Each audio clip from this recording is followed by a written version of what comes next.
বিয়ের পর সাধারণত মানুষ হানিমুনে যায়, কেউ কক্সবাজারে, কেউ আবার পাহাড়ে। কিন্তু আফগান পেসার বিলাল সামি গেলেন সরাসরি ক্রিকেট মাঠে, সেটাও বাংলাদেশের বিপক্ষে। আর সেখানে বিয়ের পরই নিয়ে নিলেন 5 উইকেট। যেন হানিমুন নয়, হানি বোল্ট ট্যুর। চলতি মাসের 4 তারিখে ইনস্টাগ্রামে তিনি পোস্ট দিয়েছিলেন গট ম্যারিড। 2 দিন পরই খবর পেলেন তাকে ডাকা হচ্ছে আফগানিস্তান দলে।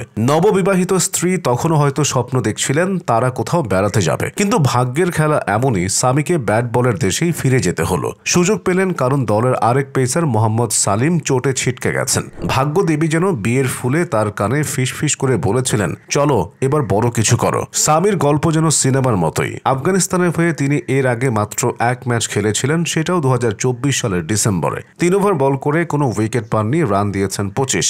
এরপর আর দলের সুযোগ হয়নি, কিন্তু ঘরোয়া ক্রিকেটে দারুণ ছন্দে ছিলেন। গাজী আমানুল্লাহ খান রিজিওনাল ওয়ানডে টুর্নামেন্টে 10 উইকেট নিয়েছিলেন মাত্র 22 গড়ে। আর সেই পারফরমেন্সই তাকে ফেরালো দলে। মনে হয় বউয়ের শুভ হাত আর নিজের ছন্দ মিলে ভাগ্যের দরজা খুলে গেল।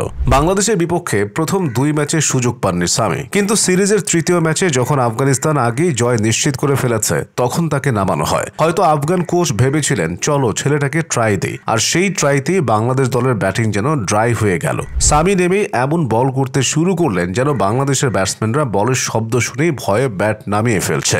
নাজমুল হোসেন শান্ত প্রথমে বোল্ড হয়ে গেলেন এমনভাবে যেন বলটা সরাসরি তার স্বপ্নে গিয়ে ঢুকেছে। তারপর মিরাজও গেলেন। বলটা দেখে মনে হচ্ছিল আমি আসছি, স্টাম্পের সাথে দেখা হবে। তারপর একে একে রিশাদ, তানভীর আর হাসান মাহমুদকেও গুছিয়ে দিলেন। নিজের মাত্র 2য় ওয়ানডেতে 33 রানে 5 উইকেট, এটাই তার জীবনের সেরা বোলিং। ম্যাচ সেরা নির্বাচিত হয়ে সামি বললেন, নিজের খেলা নিয়ে কঠোর পরিশ্রম করেছে, দল পাশে ছিল। বাংলাদেশের ক্রিকেটাররা যদি এটা শুনে থাকে নিশ্চয়ই ভাবছে, ভাই আমরা তো অনেক পরিশ্রম করে, কিন্তু উইকেট কই। এখনকার বাংলাদেশ দলের ব্যাটিং দেখে মনে হয় সবাই যেন রান নয়, শুধু ব্যাট নিয়ে ছবি তুলতে আসে। ওপেনাররা নামেন, 2-4টা বল দেখে ফেরেন, আর পরের ব্যাটসম্যান তখন ভাবেন আমার পালা। পুরো টিমের রান এখন এমন, যা একসময় একা তামিম ইকবাল এক ইনিংসে করত।